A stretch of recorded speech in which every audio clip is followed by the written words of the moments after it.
Hello Marvel Legends.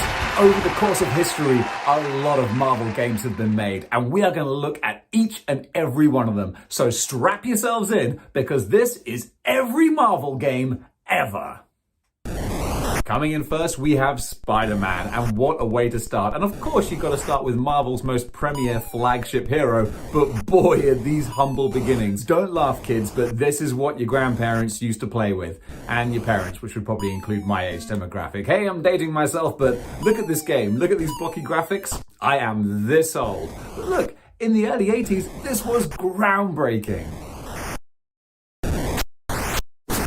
Now we have a series of text-based adventure games. The first one featuring The Incredible Hulk. These always remind me of the games that Tom Hanks's character used to play in Big while he was wishing to be a grown-up. It's literally just text on the screen with a few blocky pixelated pictures. But first of all, we had The Incredible Hulk. Then there was a sequel starring Spider-Man, and following that, there was one featuring the Human Torch and The Thing. There was gonna be a follow-up featuring the X-Men, though the company eventually went out of business, so I guess the games didn't sell well enough.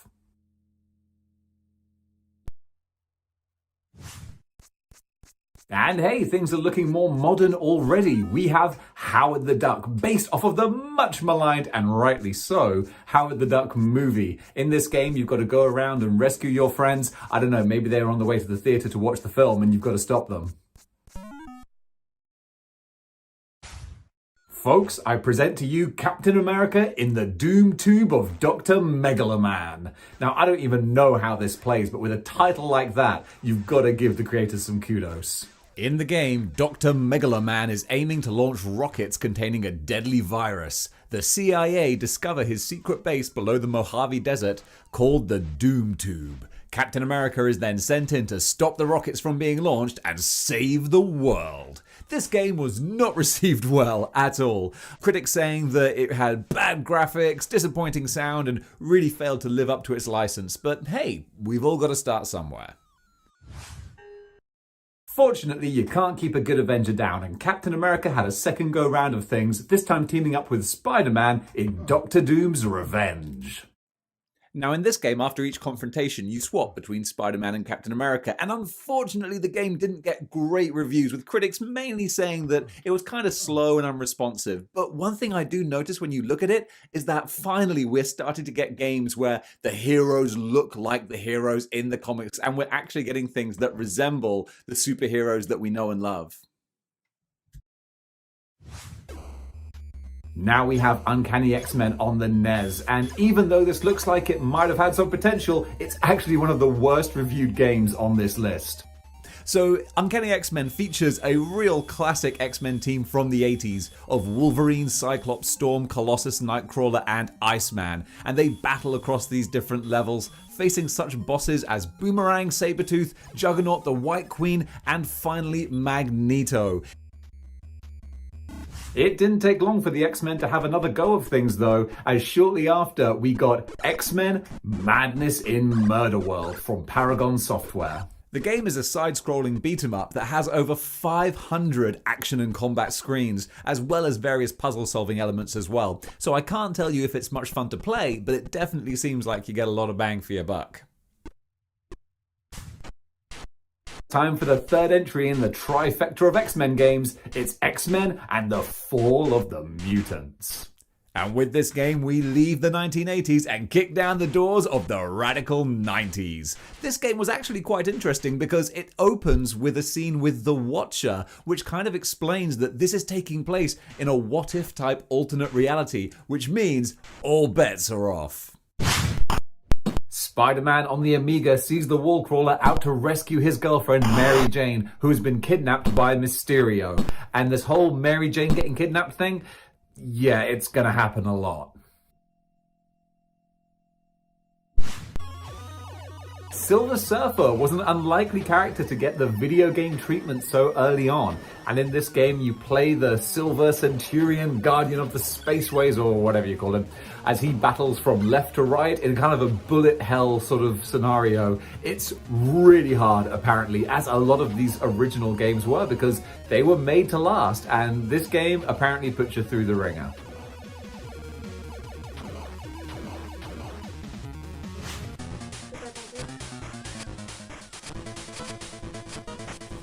Now we've got a gaming system that I thought was pure witchcraft when I first saw it in 1989. It's the Game Boy. And what better superhero to make their debut on here than Spider-Man?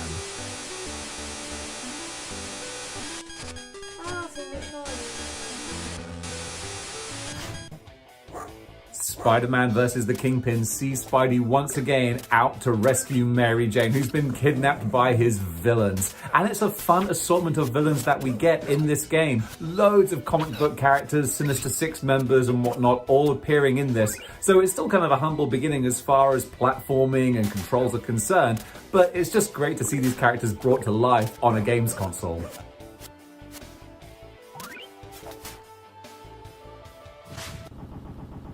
Now we've got a few Punisher games. First of all, a very Operation Wolf style game with the first Punisher, and this is very much your on-rails kind of shooter, and it's a perfect format to have the Punisher in. You gotta go from left to right, shooting the bad guys, not shooting the good guys, picking up health packs, and generally doing what Frank Castle would. The next Punisher game involved 3 different types of gameplay, with classic run and gun, driving, and even scuba diving. It got decent reviews as well, with reviewers enjoying the variety of gameplay and the kind of wish fulfillment of just picking up a gun and being a vigilante. And finally, we have Punisher Ultimate Payback on the Game Boy. Again, it's an Operation Wolf style on-rails shooter, which I'm told is very hard and features a random surprise cameo from Spider-Man at the start. But while being difficult, it did get relatively good reviews, and it did what it could do with the Game Boy's pretty limited hardware. Wolverine on the NES is a classic 2D side-scrolling platform beat-em-up, and believe me, you're going to be hearing that description a lot because that is the niche that most of these games fit into, at least the earlier ones. And this was a fair attempt to translate Wolverine to the console in his first solo outing, but it wasn't anything very groundbreaking. And a lot of reviewers said that the controls were a little bit finicky, and also the game was itself very hard. Long before folks were disappointed with an Avengers game in 2020, we had Captain America and the Avengers to come out to middling reviews. Originally an arcade game, was then released on the home consoles, and it's fun to see characters like Iron Man brought to life, but it was a pretty humble beginning.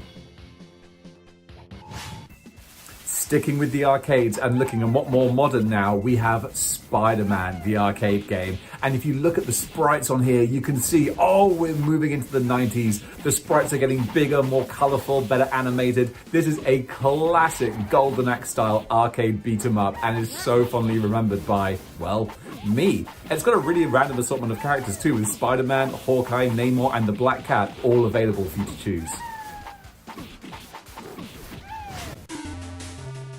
Amazing Spider-Man 2 on the Game Boy sees Spider-Man, would you believe it, having to rescue Mary Jane, who's been kidnapped by some of his nefarious foes. The Game Boy is incredibly limited, of course, with its graphics and abilities, but as a handheld product, it was decent. And for a kid in the early 90s, it was fun to get to play Spider-Man on the go.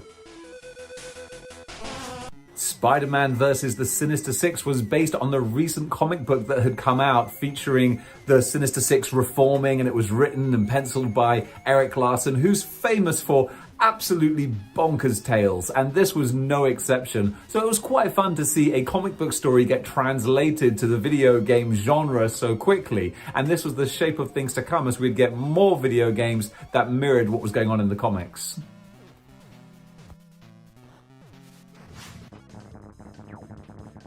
Spider-Man and the X-Men. Two great tastes that taste great together, like peanut butter and jelly. Unfortunately, this did not make for a good game. You've got the right elements and the right characters, but the technology wasn't there to make a guaranteed success. So unfortunately, the critics said that this game looked quite nice for what it was, but the controls were fiddly, the gameplay loops were frustrating, and ultimately it wasn't the experience you might have hoped for.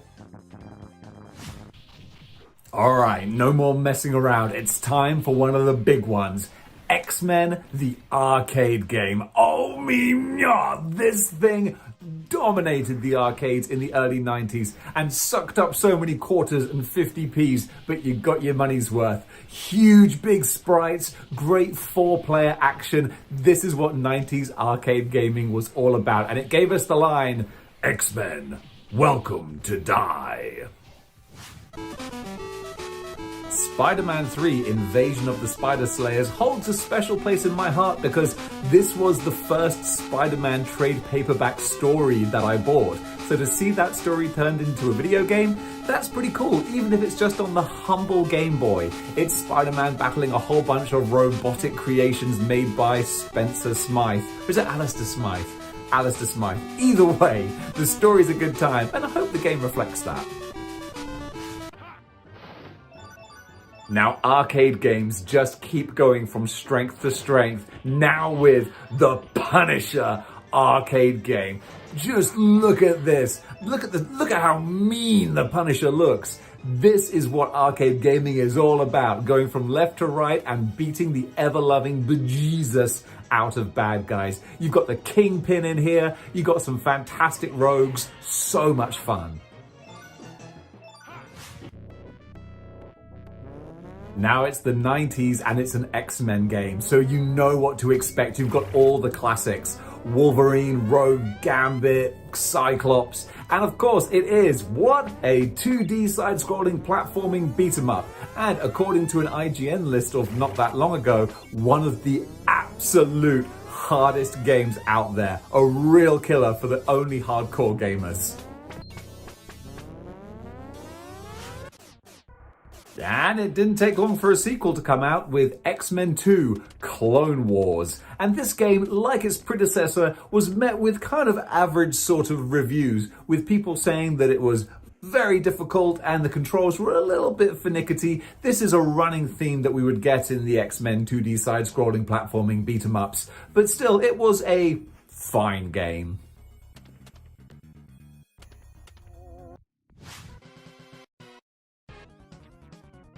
Lethal Foes of Spider-Man is a tough one to get a read on because it was only released in Japan. I can, however, say that it was based on a comic book series that was out at the same time under the same name, and more importantly, the box art features the artwork of Mark Bagley, which just looks absolutely mwah, chef's kiss.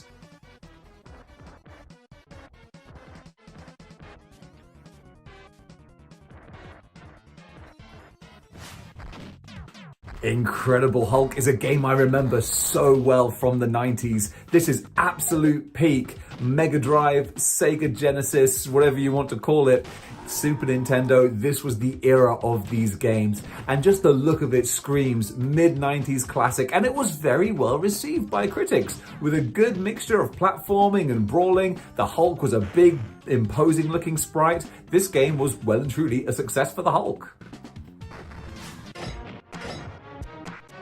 Wolverine Adamantium Rage left some gamers in rage. I'm sure that must have been used in the reviews at some point. This was your typical side-scrolling 2D platforming beat-em-up, but it did not have the best controls, it would seem. They were apparently quite frustrating and finicky, and it was a very difficult game because of that. Not because of clever gameplay loops, but just because it was very hard to control. So I think led to quite a bit of frustration.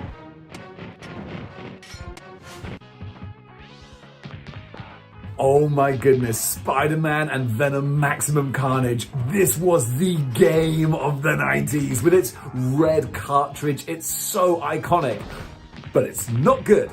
Unfortunately, if you compare it to real great beat-em-ups like Streets of Rage, this is quite a bare-bones, lazy effort, and it could have been so good, but it wasn't, so it was a frustrating experience. It was okay, but there were much, much better things out there at the time. Oh my goodness, talk about a game changer and a groundbreaker. X-Men Children of the Atom. Someone took Street Fighter 2 and was just like, what if we did this exact thing with X-Men characters? Oh my god! And this is as 90s as it comes. Pretty much the cast of the 90s cartoon show recreated in Street Fighter style. It is wonderful, it's nostalgic, it stands the test of time. Round 2. Now things get basic, but actually still very good with X-Men on the Game Gear. This is a typical 2D side-scroller. You start off playing with either Wolverine or Cyclops, and in each level you rescue another X-Man who you can then take control of. And this game got very good reviews for tight, fun gameplay and long, challenging levels.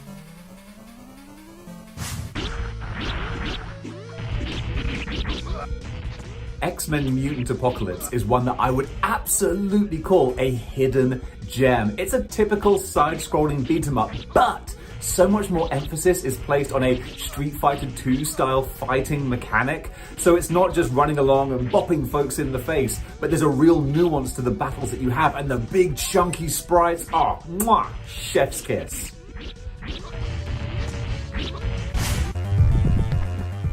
Spider-Man Separation Anxiety, the follow-up to Maximum Carnage, is such a lazy effort. It is just Maximum Carnage, a few new levels, basically, and balls hard. It's so hard, but it's just not that much fun to play. Again, you look at some of the classic 2D side-scrolling beat-em-ups, and it's like, this cannot hold a candle to those, but it's got Spidey, so there's something going for it.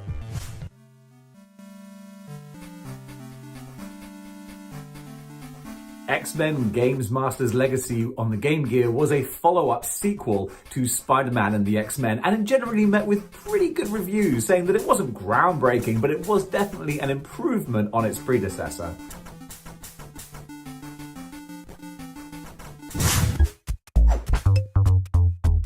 Spider-Man the Animated Series did not meet with a very good critical reception. It was another in a long line of 2D side-scrolling Spider-Man beat-em-ups, and by this point that felt very, very by the numbers, and the critics said so, with the game being bright and colourful, which was a good thing, but it offered pretty much nothing new to the genre, and was a bit of an arguably lazy cash-in on the TV show. Avengers Galactic Storm is a really weird little oddity that seems to have been forgotten amidst the sands of time. It's a 2D style arcade game, so this is why I think it's kind of been forgotten from our collective consciousness. But it's got these kind of 3D, 2D Killer Instinct style graphics. Although even though it's an interesting presentation, it failed to make much of a splash in the arcades, with more people crowding around Street Fighter Alpha 2.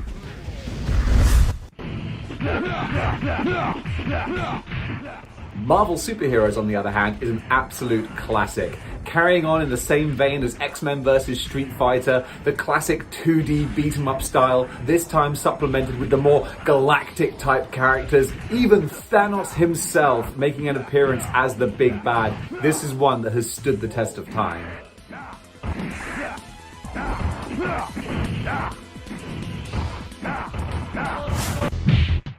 Keeping in the Infinity Saga, but going to the small screen this time, we have Marvel Superheroes War of the Gems. This is a typical 2D side-scrolling beat-em-up, but it was very well received by the critics, who say it was above the average fare that was coming out at the time.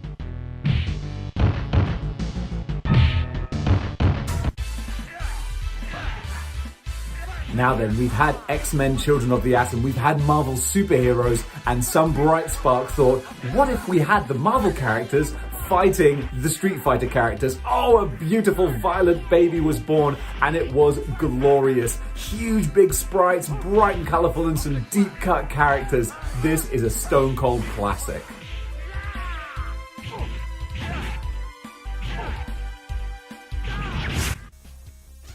Now, who could forget Spider-Man Web of Fire for the 32X? Of course, the answer to that is everyone! Because it came out and was largely ignored by the critics, because by the time it came out for the 32X, Sega had already announced that they were no longer going to be supporting that little misplanned system. So the game just kind of fell by the wayside, and in fairness, no one really missed much. It was a very basic, by-the-numbers 2D side-scrolling beat-em-up.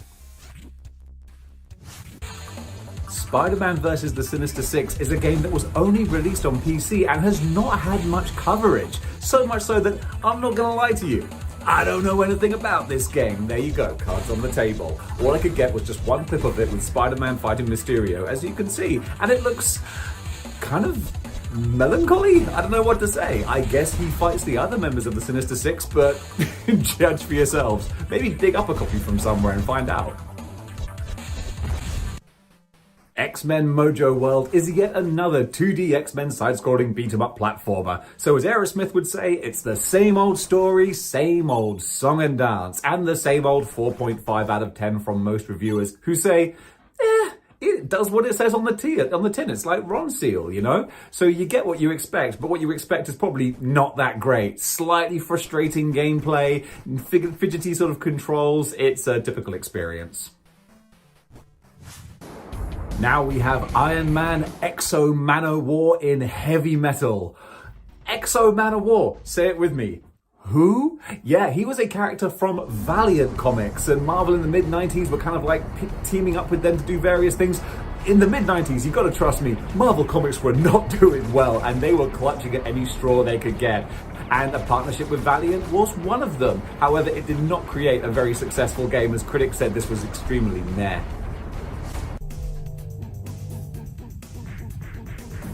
Incredible Hulk: The Pantheon Saga was made by Eidos, who of course were famous for making Tomb Raider, and much less famous for making this because it did not fare well with critics. They said it was boring and difficult to control and not very creative, and sadly it's another one of those games that's going to be much maligned.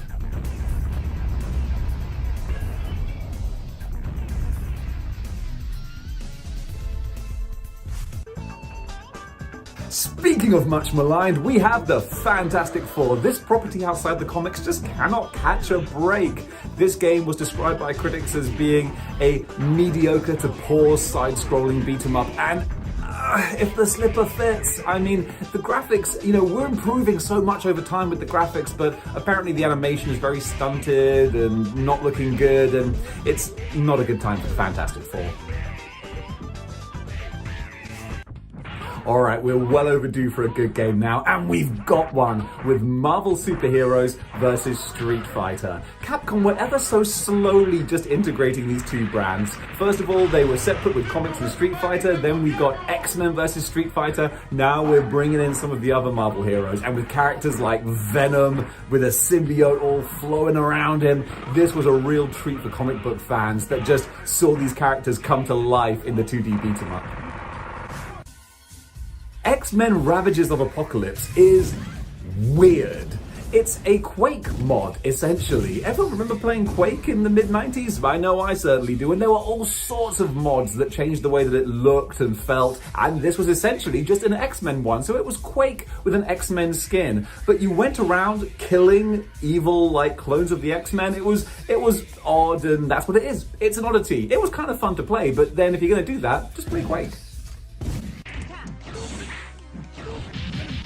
Alright, I jumped the gun earlier. I wonder if you spotted it. Venom did not appear until now with Marvel Superheroes versus Capcom. There you go, I've got my continuity right. This is just an extension of Marvel Superheroes versus Street Fighter, but with more now. Now both universes are fully colliding, and it's big and vibrant and utterly bonkers and so much fun to play.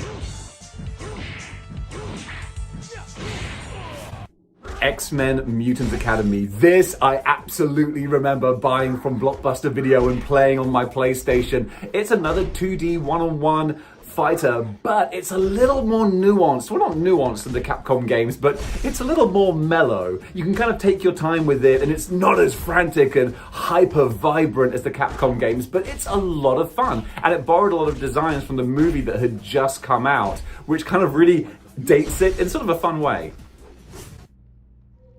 And now this is the big one, Spider-Man 2000. The first fully properly 3D Spider-Man game was a love letter to the property. You had Stan Lee narrating it, you had comic book covers you could find, you had so many Marvel superheroes making cameos and appearances. It was a great story. Spider-Man 2000, it was the template that other games could follow, and it is just an absolute classic. Spider-Man, help me!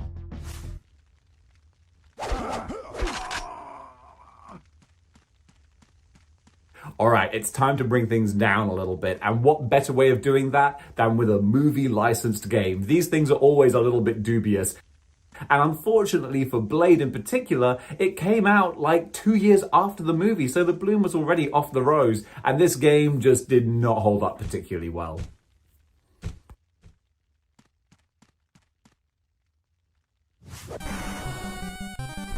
X-Men Mutant Wars. Say it with me.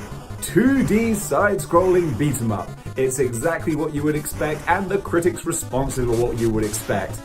50%, 2 out of 5 stars, not particularly exciting.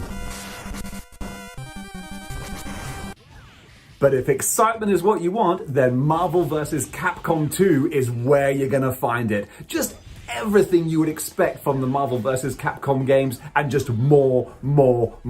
So many more characters, so many more stages. You've got the tag team battles, you've got more obscure characters, you've got deep cuts, you've got Cable in there. Cable in a 2D fighting game. Get out of here. This is so much fun, and just, they found the concept, they found the formula, and it works. Wolverine's Rage on the Game Boy Color was, say it with me, a 2D side-scrolling platforming beat-em-up, and it got average to negative reviews. And this is hardly surprising, we've got kind of a pattern developing here. But hey, the games kept making money, so I can't fault developers for continuing to churn them out. And even a bad X-Men game is like pizza. It's bad, but it's still kind of good.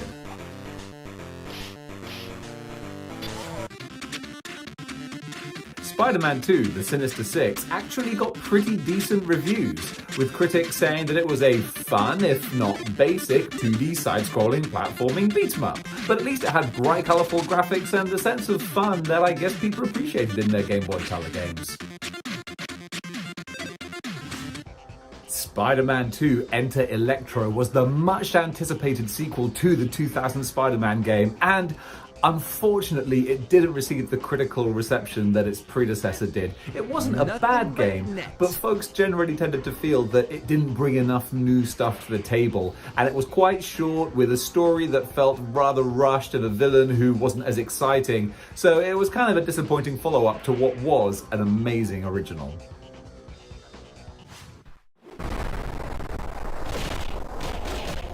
X-Men Mutant Academy 2 was actually a sequel that improved upon the original and got great critical acclaim because of it. It wasn't an absolute critical darling, but people appreciated the fact that it took what the original did and then expanded it with a huge roster of characters, 3D backgrounds, and just a lot more polish and shine than the original had, making it a very worthy successor. Spider-Man Mysterio's Menace on the Game Boy Advance was one that got reasonably favourable reviews. It didn't reinvent the wheel and was nothing particularly special. However, the graphics were bright and colourful and the gameplay was fun enough, making it an inoffensive entry to Spider-Man's canon.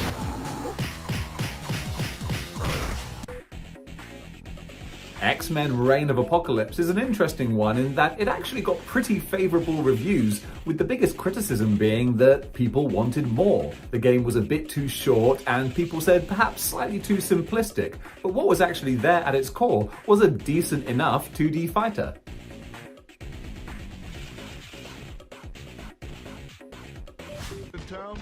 Now this is a big one. Spider-Man the movie, the game. Now movie licenses are a dubious proposition at best, but this one had so much care, attention and spit and polish given to it that it really did do incredibly well. With fantastic voice acting and web swinging, the game was very high regarded. There were some drawbacks with the indoor levels and the dodgy camera, but on the whole, this game is much lauded by critics. X-Men Next Dimension completed the trilogy of 2D X-Men fighters, and it was decent, but by this point it was starting to show its age as they hadn't really iterated on the formula at all. There were more fighters, more backgrounds and characters and stages, but at this point it was time for the X-Men games to move on and, dare I say, evolve a little bit. Now we have Blade 2, and was this game an improvement on the original? Sadly, no. It was very basic, again, with reviewers saying that the controls were awkward, it was frustrating, difficult to handle, and rack up combos. The notion of a Blade game should be easy. You just run around with a big sword, fight vampires, and kill monsters, but they just can't seem to get it right.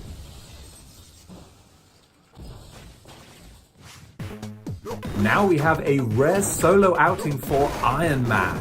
And it's a bit of a shame that the only real criticism that people tend to give this game is that it's too short. There's not enough there. It's a good looking game and it's fun and easy to jump into. And this was before Iron Man was the multimedia juggernaut that he is these days. So it's nice to see him get a good outing. It's just a shame that there could have been given more bang for your buck.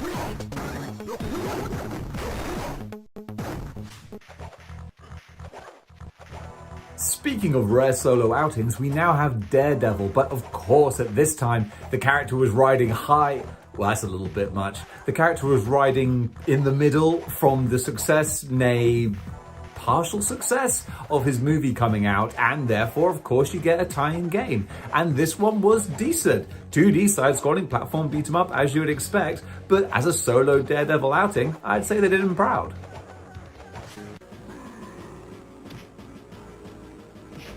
Incredible Hulk on the Game Boy Advance did exactly what it needed to do. You run around, you smash things, and you fight monsters, and in that much, it's a good time. It wasn't any kind of blow-away success or an amazing darling with the critics, but it was a fun entry into the Hulk's pantheon of games, which at this point is still quite humble.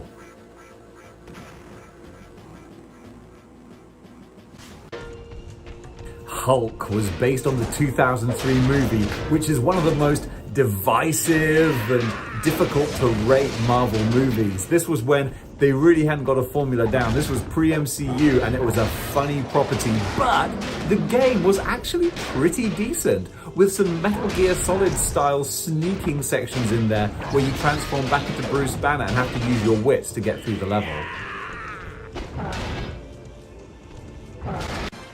X2 Wolverine's Revenge, based of course off the film X-Men 2. This game was a typical kind of movie tie-in where it's not terrible, but they're really not doing anything to reinvent the wheel.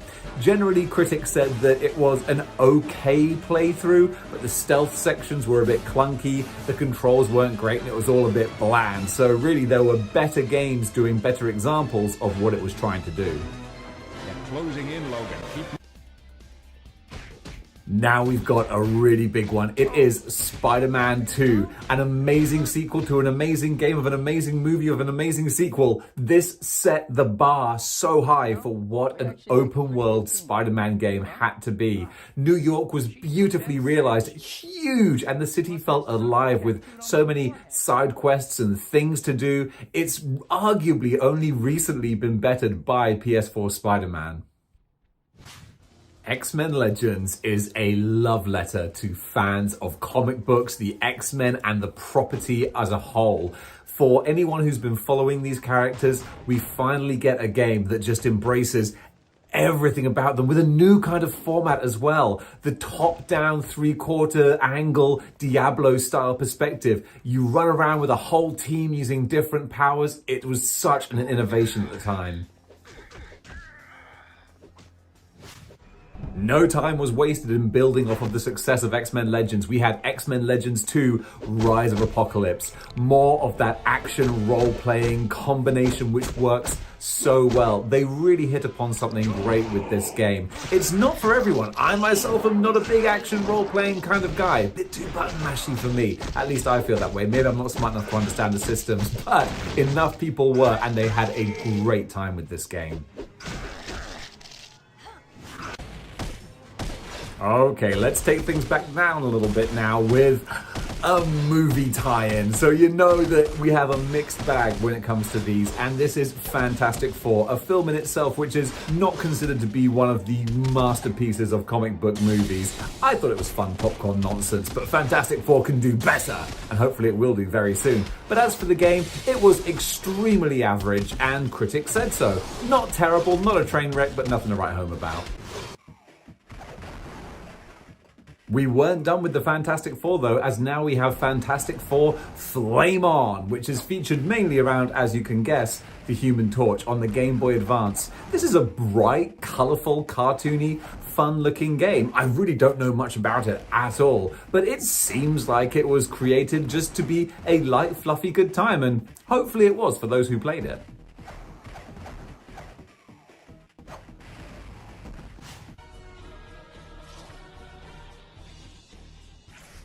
Ultimate Spider-Man. How can I remember renting this from Blockbuster so vividly when it was in fact 15 years ago? This was based off of the Ultimate Spider-Man comics and had a really fun cel-shaded look to it. It was a very, very pretty game. And in this, you got to play as either Spider-Man or Venom, both with different play styles, keeping things interesting. It was a well-remembered game.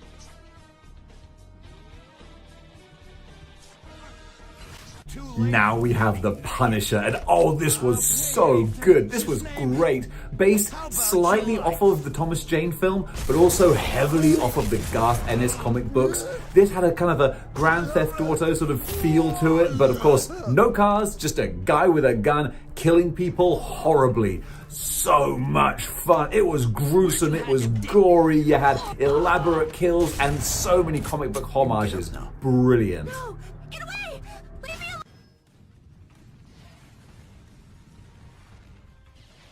Incredible Hulk was a really well-reviewed Incredible Hulk game. Based off the comic books, this one was bright and vibrant and a lot of fun to play. As you could imagine, you ran around as the Hulk, fighting bosses, smashing things, and it was generally a very good time.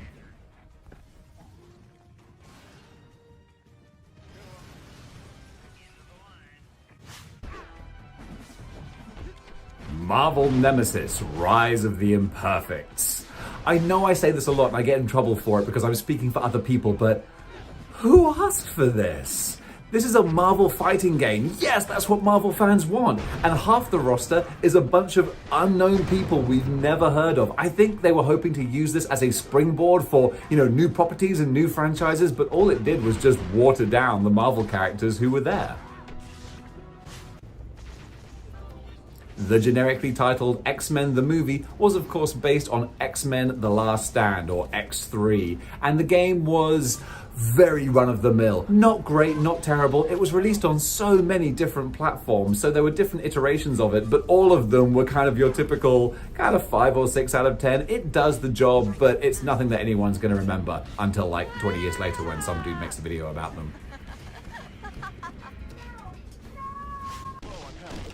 Marvel Ultimate Alliance. We're going back to the top-down action role-playing, but this time, rather than just the X-Men canon, we have the entire Marvel universe, and oh my god, it is a love letter to anyone who's been reading comic books for a long time. The list of characters and cameos in this game are just crazy. A who's who of Marvel characters and history, an absolute joy to go through. Spider-Man Battle for New York on Nintendo DS was set in the Ultimate Universe, which is something I'm kind of glad that we've done away with now. I understand retelling origins and bringing them up to date, but continuing ongoing storylines, you're just kind of retreading old ground, but sometimes not as good. Ultimate Line tried so hard to be edgy. Anyway, I digress. This game was average with middling kind of scores and reviews, but you got to play as Green Goblin, which was an unusual sort of thing to add, but that's about it. Spider-Man 3 is of course the licensed tie-in to the movie of the same name, and like that movie, it was met with general disappointment. What was surprising about this was that it seemed to be a step down from Spider-Man 2 as opposed to an improvement. Apparently the graphics weren't as nice, the story was short, and it all just felt kind of rushed. And even though I'm only covering this as one game, there was huge variance throughout all the different platforms it was on. I should try to track down whatever those thugs were.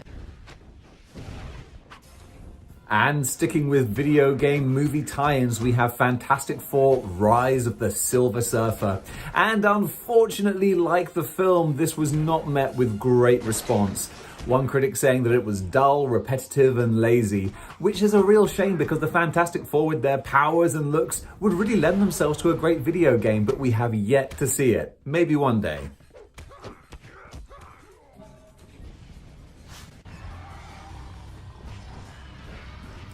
And we're not slowing down with the movie tie-ins, as we also now have Ghost Rider.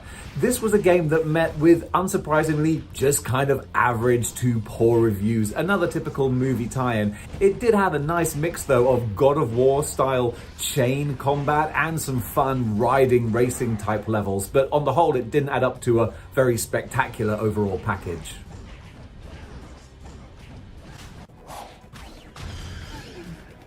Spider-Man Friend or Foe was a really bizarre little oddity where it was kind of set in the movie universe but with comic characters as well. It was a real strange sort of mashup, and the idea was that you would recruit these different villains to your side and be able to play with them and alongside them. So it was a really unique way of approaching a Spider-Man game, although ultimately the gameplay was nothing particularly special and it didn't really get amazing reviews.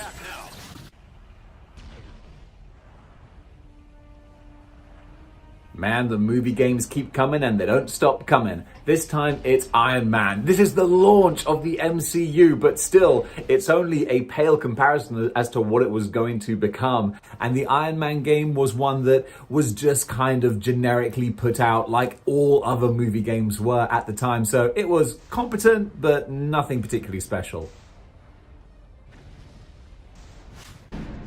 And rounding out our movie tie-ins, we have Incredible Hulk. And this was quite a step down from Ultimate Destruction, as a lot of critics said. It was like so many other movie tie-ins, it was kind of rushed out just to meet the similar kind of release date to capitalize on the hype. But ultimately, outside of some relatively fun smashing and brawling, there really was nothing else to this game, and it couldn't live up to its much better predecessor. Alright, we get to pick things up a bit now with Spider-Man Web of Shadows. This was a generally well-received game with a original, unique comic book story set in the 616, or whatever the gaming equivalent might be, because I guess if it's in a game, then it's not the 616, but I digress. Either way, symbiotes have invaded New York, and you can play as Spider-Man, choosing to either be bad with the symbiote or heroic without it. It's a fun game.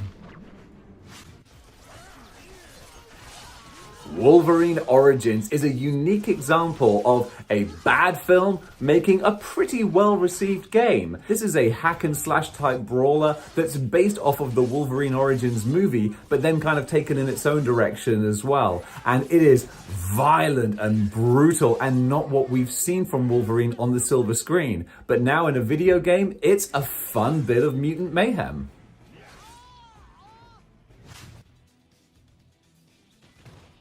Punisher No Mercy is what's called an arena-based shooter. So it's kind of a first-person game, but it doesn't have the long, driving narrative of many first-person games. It's more of a combative sort of multiplayer kind of experience. And it got below-average reviews. It was quite short and not overly polished, although people did say that at least it was a budget title, so you kind of get what you pay for. Marvel Superhero Squad, as you can see from the style of the cartoony animation, was aimed at a much younger audience, and it's actually a good looking introduction to get young kids into Marvel Comics, which of course is what we need to do. That's how you know you bring them up right, when you introduce them to Spider-Man and the Hulk at an early age. It didn't get great reviews as a game, but for some kids entertainment, it's probably not too bad. Marvel Ultimate Alliance 2. This is a game where sometimes more is more and sometimes more is less. This is, again, another love letter to superhero comic book Marvel readers. Everyone is in this game. It's like a Rolodex of Marvel characters, which is great, but then that does lead to a kind of an incoherent story, and apparently it is quite button mashy. So it's a wonderful love letter to the comics, but also maybe a little bit too much of stuff. Spider-Man Toxic City. Oh boy, we're in the era of mobile games. And look, we might even be missing a few because I have no idea how many mobile games are out there. We're just going off a wiki here, cards on the table. But this is a game that looks kind of pretty. I mean, for a mobile game, you've got to kind of scale these things accordingly. Is it any good? Honestly, I haven't the faintest idea. Iron Man 2, we're back to the movie tie-ins, and you can already tell me what I'm gonna say about it. It's got middling to negative reviews. All of these games, you get that feeling they're only being made to coincide with the movie. That's hardly a shocker. But because of that, no one's trying to try anything new or dynamic or different. It's just pump out a game to meet the release date and capitalize on the demand at the time. And that's what this does to very average reviews. But now it's time for business to well and truly pick up with Spider-Man Shattered Dimensions. This game was a big turnaround for superhero games. You got to play as Spider-Man, Spider-Man 2099, Ultimate Spider-Man, and Spider-Man Noir, with each character having their own levels and very, very different styles and looks and types of gameplay. This game was a big hit and set the benchmark much higher for Spidey games. Marvel's Superhero Squad Infinity Gauntlet is very similar to the previous kids-centric Marvel-type game. This isn't designed to be some groundbreaking hardcore gaming experience. It's fun, light, fluffy, and cartoony, and designed to get younger kids into Marvel Comics characters and video games, and for that, I'm pretty sure it would have succeeded.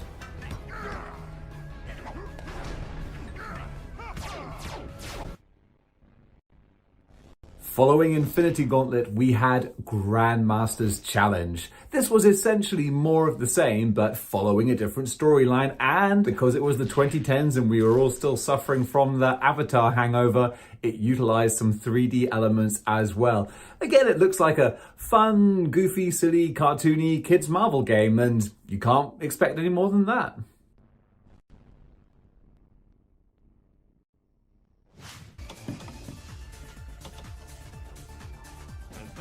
Now this is an interesting one. We have Marvel Pinball. Now I've never really been a computer pinball player. I couldn't see the appeal, but that does not mean that this is not a good game that is very well crafted and there's a lot of enjoyment to be had because folks really like this game and it got some great reviews.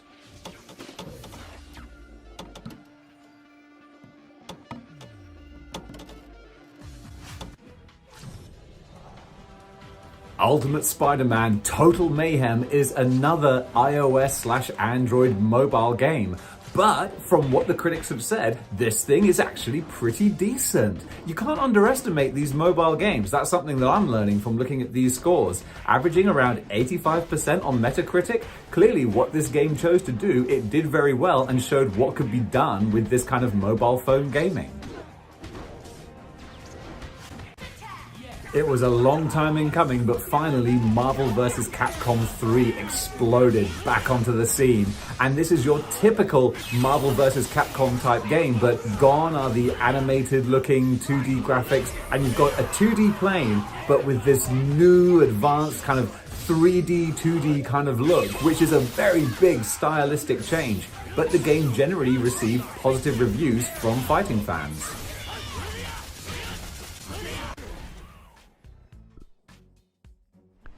Marvel Superhero Squad Online. Well, you know what this is going to be about. It's another Marvel Superhero Squad game, so it's the small, cartoony, kid-friendly kind of versions of the Marvel superheroes, and this time you get to go online and play in some massively multiplayer online type scenarios, I would imagine. It's light, fun, fluffy, cartoony stuff, and I imagine probably good for its audience.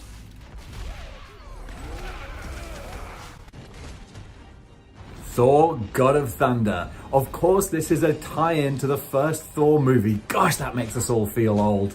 This game is not surprisingly kind of a very average to slightly below average experience according to most fans and critics. It's a tie-in to the movie to capitalize on all the hoopla and hype around at the time, and it's a typical God of War style action brawler, but apparently it doesn't bring much new to the table.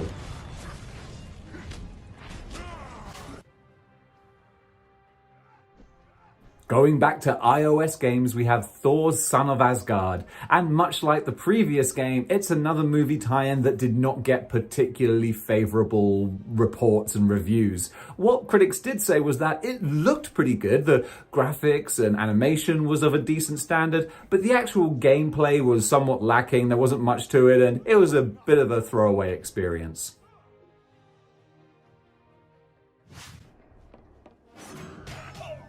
Captain America Super Soldier, tying in, of course, to the Captain America movie, and it's what you would expect from this point. An inoffensive game that just doesn't really do anything particularly clever. Not a bad game, according to some critics. It's just nothing that's anyone's going to remember, and especially when this is at the time of games like God of War and Bayonetta coming out and really showing what an action brawler could be, this game just didn't really make any waves.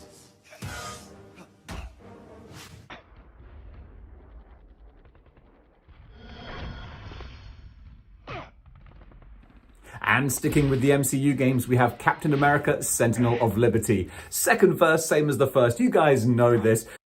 It's a movie tie and it's kind of average. It didn't get very good scores, blah, blah, blah. I know, I'm just kind of repeating myself now. You know the score. Compliments of Uncle Sam. Spider-Man Edge of Time, the sequel to Shattered Dimensions, and unfortunately this suffers from that sequel problem of not being an improvement on the original but instead being a bit of a retread, and that's what fans and critics tended to think. Instead of the 4 different Spider-Man scenarios, you only had 2, with regular 616 and Spider-Man 2099, and ultimately it felt like a bit of a backward step for this series.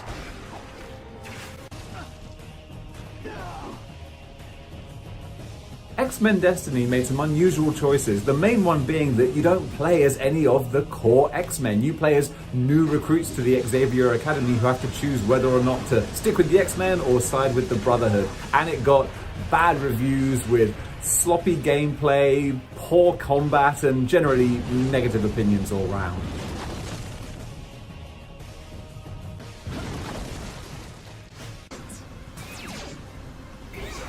Marvel's superhero comic combat was kind of a fun way of incorporating the comic books with the video games, and especially for a younger audience, this was a good way of sparking interest in the books that created these characters.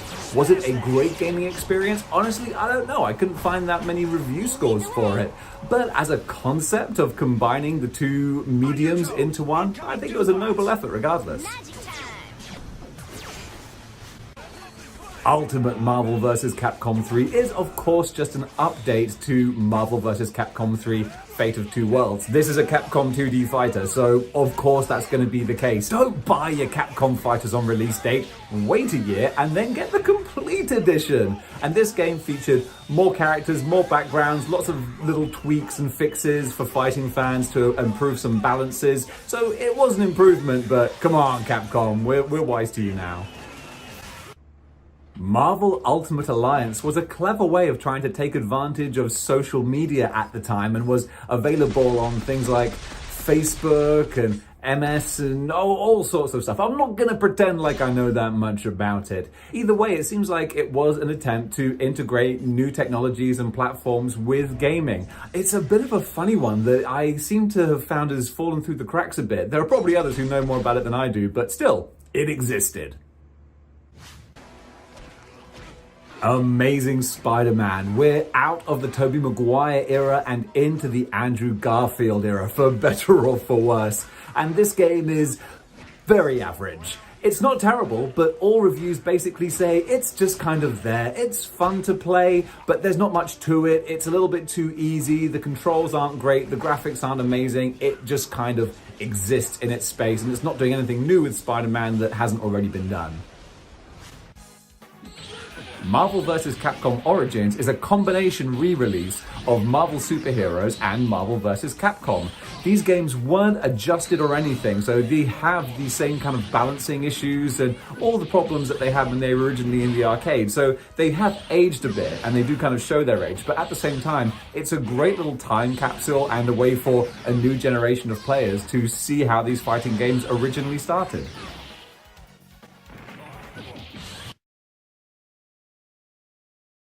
Marvel War of Heroes is an iOS Android type game. We're getting a lot more of these now, but it seems that they were pretty popular and there must be a reason for that. Probably those predatory mechanics, but hey, we can't help getting addicted. And this is a card-based battler type game, kind of like a digital version of Magic the Gathering from what I assume. And hey, it was another thing that existed.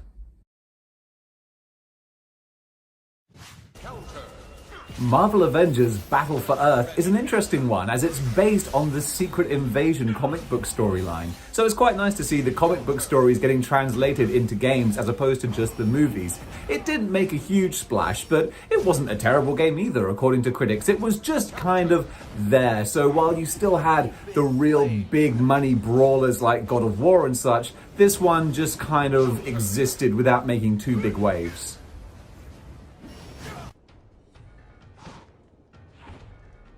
Avengers Initiative was another iOS Android type game, and this one was a one-on-one brawler from what I can see with touchscreen controls. So it's not like the fast twitch Street Fighter style gameplay, but more kind of precision, deciding what move you're going to do, and I would imagine it was fun.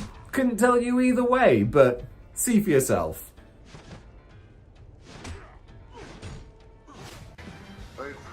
Iron Man 3, the game, is kind of what you would expect by this point. Come on, we've gone through a lot of movie games by now. So it got very kind of average reviews, very sort of 5 out of 10, 50%. Not good, not great, but just there. One thing that was kind of fun was that a lot of it takes place after Iron Man 3. So even though it's not canon, you can fill in some extra points if you would like. It's even got MODOK and more stuff with AIM, so that's kind of fun.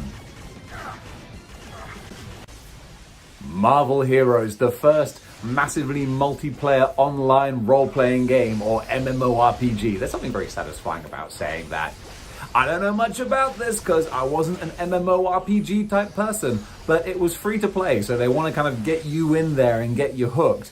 But it looks like this is the time where other games, I want to say EverQuest, but that's probably showing my age. World of Warcraft, there you go. That was probably dominating at the time, so maybe Marvel was tough to try and get a look in.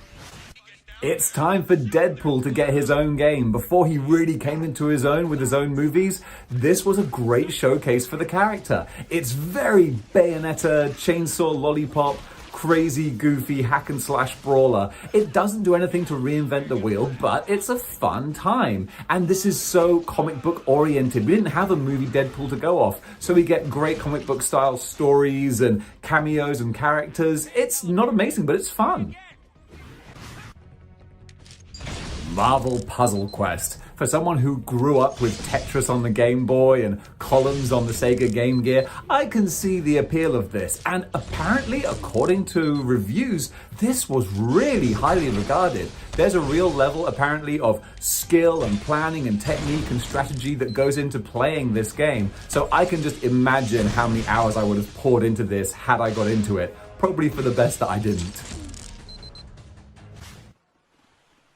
Lego Marvel Superheroes. What a match made in heaven. You've got the bright, colorful Marvel characters with the goofy, ridiculous humor of Lego. And this is just a joyous kind of experience. How could it possibly take itself too seriously? It doesn't. It's tongue-in-cheek, it's lighthearted. You get to play with so many different characters. And it's just a collectathon, run around, a few puzzles, a bit of fighting. It's just a generally good time.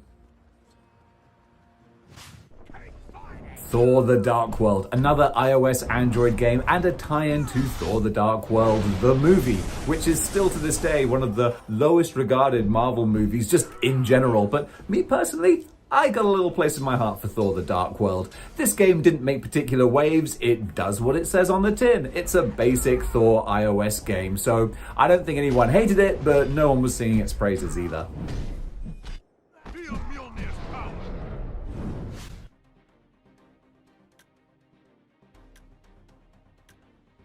Sticking with the iOS games, we have X-Men Battle of the Atom. And as you can see, this is your typical kind of touchscreen, turn-based strategy sort of games, which I imagine iOS games are probably very well suited for with phone screens and whatnot. I don't know how well it did, and I don't know how much fun it was to play, but it existed, and here's some footage of it.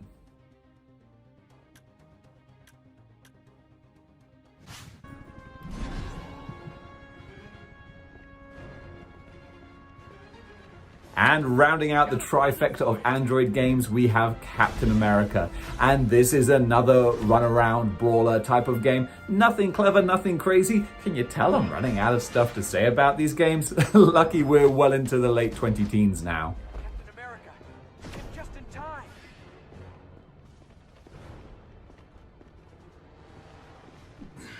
Amazing Spider-Man 2, the game, like the film, unfortunately did not meet with much critical praise or even mild happiness. It's following the same Spider-Man movie game formula, but this seems so tired by this point, and that's what critics generally said, was that there's just not much fun to be had with this. It's nothing exciting or new or different, the graphics are kind of bleh, and it's just kind of a swan song in a bad way for this type of Spider-Man movie game. Kellogg's Amazing Spider-Man 2 for Android and iOS. What was the Amazing Spider-Man 2 missing? A breakfast cereal cornflakes tie-in. Obviously! But you can see from this game, it's a little bit curious that it's actually got some first-person action going on here. I don't know if that's the whole game or just a section of it. I couldn't find any more footage. But it's an interesting take at least. Was it good? Who knows? But I like cornflakes, and that's an opinion I can stand by. Uncanny X-Men Days of Future Past. I can't believe I'm saying it again. This is a 2D side-scrolling hack and slash beat 'em up with platforming elements. I haven't said that for years now. In this video, doing this filming, I said it about half an hour ago. But still, it's kind of fun to go back to a side-scrolling X-Men game. It's just like old times. Was it any good? I haven't the foggiest idea. But here you can see Wolverine jumping around and he seems to enjoy himself. Oh my goodness, Spider-Man Unlimited. This is one I can attest to. It's a free runner, which is a genre that popped up around this time, and it is addictive. You just swipe left and right to make Spider-Man dodge out of the way of different obstacles. There's little web swinging bits which are so simple but feel really satisfying, and the amount of costumes are crazy. So many comic book deep cuts. This is a dangerously addictive game. Disney Infinity, Toys for Life. I can think of exactly one thing wrong with that title. This did not last. I'm not entirely sure what the concept was because probably I'm old and out of touch, but something about you buy a toy and you can plug it into a thing and then it translates to a video game that you can play, and then of course the idea was you would want to add more stuff and buy more figures that then enhance the game. It was a clever concept, but it would seem it never really took off. Guardians of the Galaxy Universal Weapon for iOS and Android. It seems like this is another one of those turn-based Final Fantasy strategy fighting type games. I can't say if it was very successful. I can't find much information about these Android games. I knew this list would fall apart at the end, but hey, its bright and colourful chibi art style looks kind of fun. It's a break from the norm from what we expect of these games, and hey, I'm sure those who enjoy it got to fill their boots. Marvel Disc Wars Avengers Ultimate Heroes on 3DS. Whew, that's a mouthful. As you can see, you play as some of the Avengers and you battle foes and forces of evil. I don't know what else to tell you. Just judging from here, it looks like a fairly competent game, but since I can find very little on it, I'm guessing to say that it wasn't a hugely impactful title, but hey, it's not famous for being awful, so I guess it was just there. Marvel Contest of Champions. Well, this one is definitely a game that has withstood the test of time, still going strong with various iterations and updates to this day, and even brought in new characters that are now sort of becoming canonical in different media. So as you can see, it's a typical kind of fighter, but it seems like it has a really deep kind of player base and nuances to it that people have really cottoned onto, and this game is actually kind of a success story. Marvel Future Fight, another iOS Android game. This seems to be the predominant genre in the late 20-teens. That's how folks are playing their games these days. Now, I don't know very much about this. Wow, what an informative video you've made, Dave. But you can see it looks kind of bright and colorful. We're in this era now where graphics generally are pretty decent. The mechanics, who knows? But it did seem to have a strong following as player currency usage and whatnot were apparently very high. Lego Marvel Avengers. What do I need to say about this game? You all know the basis and the idea of the Lego games. You run around, you build stuff, you collect things. It's light, fluffy, and just a good time. And of course, with the Marvel characters, with the Avengers, you've got a great toy box of figures to go through and experience these different superpowers and scenarios. It looks like a really fun time and conversely was very popular. Marvel Avengers Academy. Ooh, this is where we're getting dangerously close to predatory freemium games, and this is kind of a bad example of that, where of course you suck players in with a free-to-play game and then you start trying to rinse them for all of their money. So a dark period of our gaming history, and one that still exists in quite a few forms actually, but it's being frowned upon more and more. Rightly so.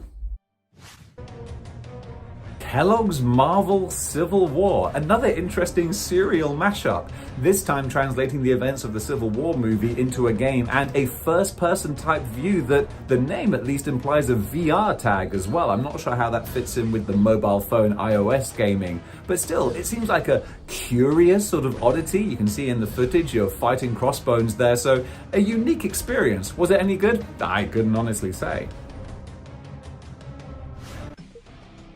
Marvel Avengers Alliance 2. It's what you would expect, another one of the turn-based strategy fighting games, very Final Fantasy-ish, as I said before. You look at your players' stats and their abilities, how many hit points things take off, all those kinds of statistical type things that I struggle to follow. Nerds! But again, it's bright and colorful, and it definitely catered to a market that was there and wanted more of this. Marvel Tsum Tsum. Look at these adorable little buggers. I remember seeing the plushies of these in the crane machines in Japan and being like, what mad scientist thought of Marvel and cute things and just mashed them together into this little merchandising bundle? But here we are, and it was pretty popular. It is, as they would say, mecha kawaii, and I guess the game was pretty popular off the back of that.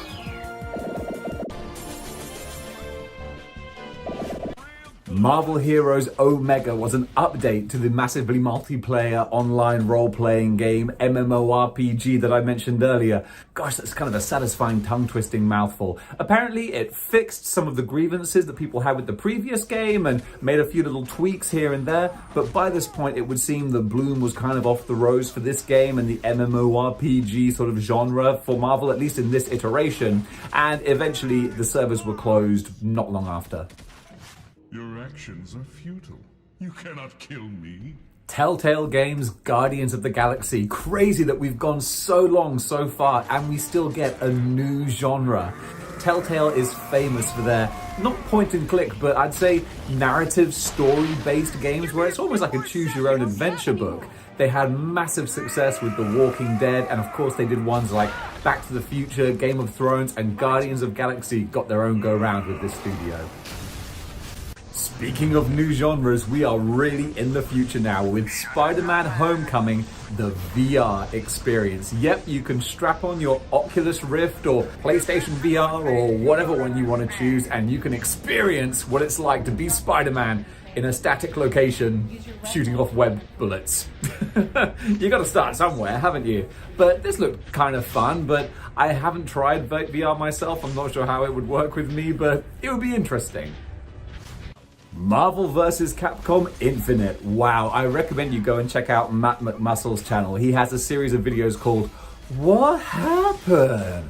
Where he looks at the epic game sort of failures or disasters or crazy behind the scenes stories, and this is one of them. This game was enjoyable to play for fighting fans, but it had a lot of bad things going for it, with a very ugly initial art style and also no mutants because Marvel was being funny at the time.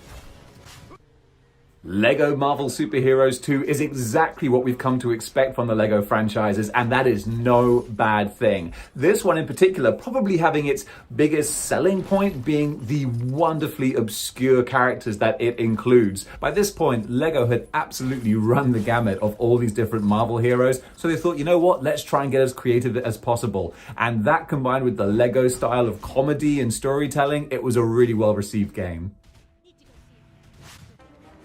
Marvel Strike Force, another big gun in the iOS Android Marvel gaming library. This one, a tactical fighter, team-based strategy type game. If you watch any videos on YouTube, then you've probably seen the commercial for this running before you actually get to what you want to see. Hopefully in one of my vids. But it seems to be a very popular game, huge player base, and it does what it does very well.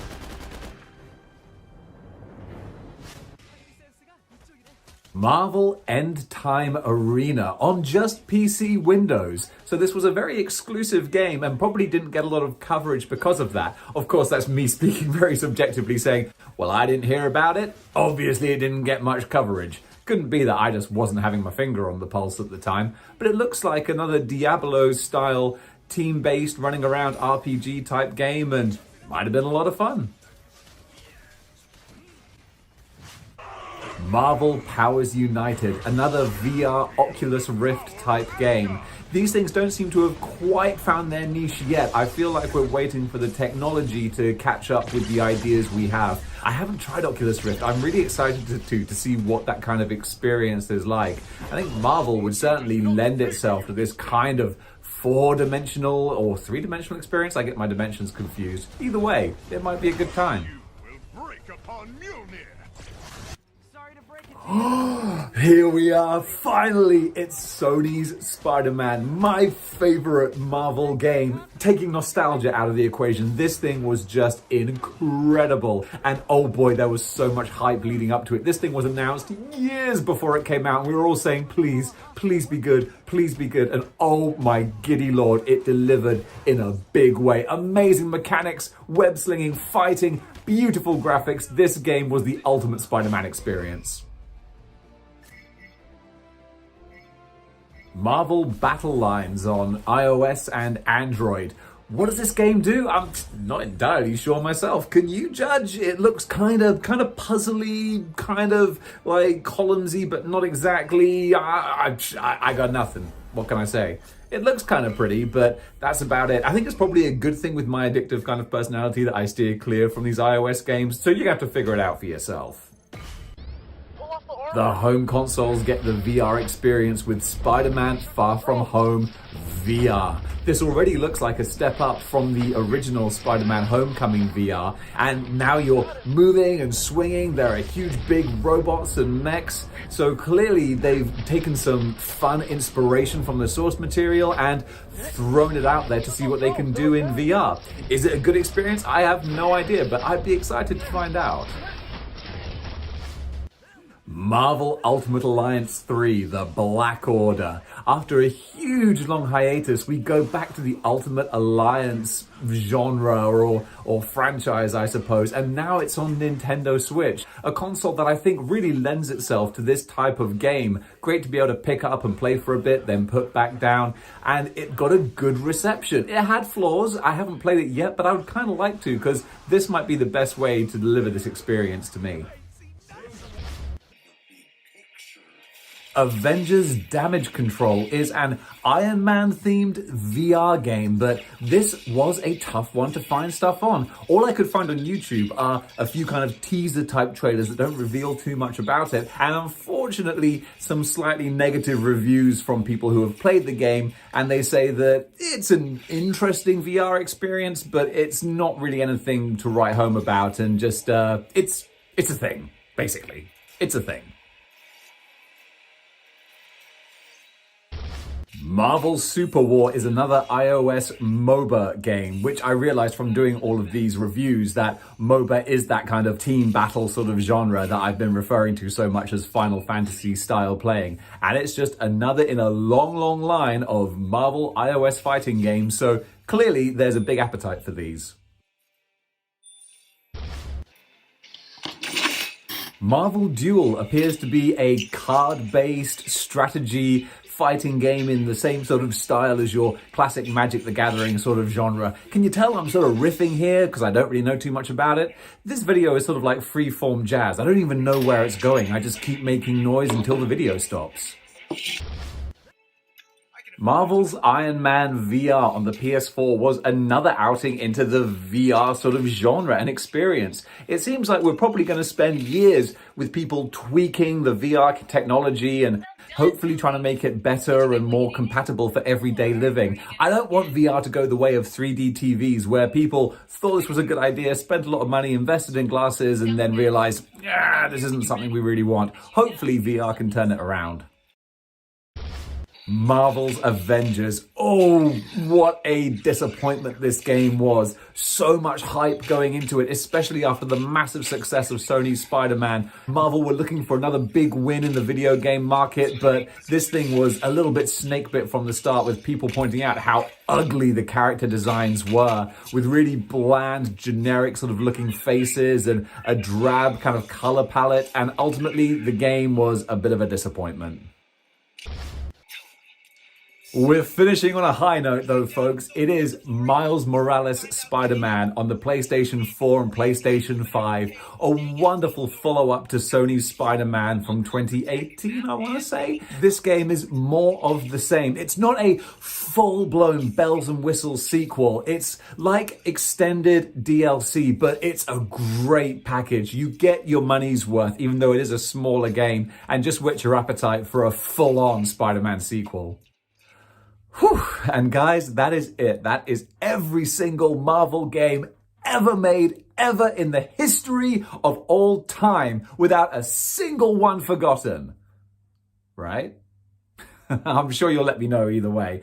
But I hope you enjoyed this. This was a real labor of love, but I had a lot of fun putting it together. So much amazing nostalgia just coming at me from Mega Drive games and Maximum Carnage and times in the arcades. What an incredible history we have of Marvel games. Folks, thank you for watching. I hope you enjoyed it. If you did, then please like, comment, share, subscribe. Check out the other videos on my channel, which are predominantly all about action figures, Marvel Legends, all that kind of stuff is what I'm all about. And if you want to show some extra support to the channel, you can go over to patreon.com/displaying model behavior, throw a few Marvel bucks my way. But guys, thank you so much for watching. It's been an absolute pleasure making this video. I hope you enjoy it. And until next time, keep displaying model behavior. Chill. Yeah.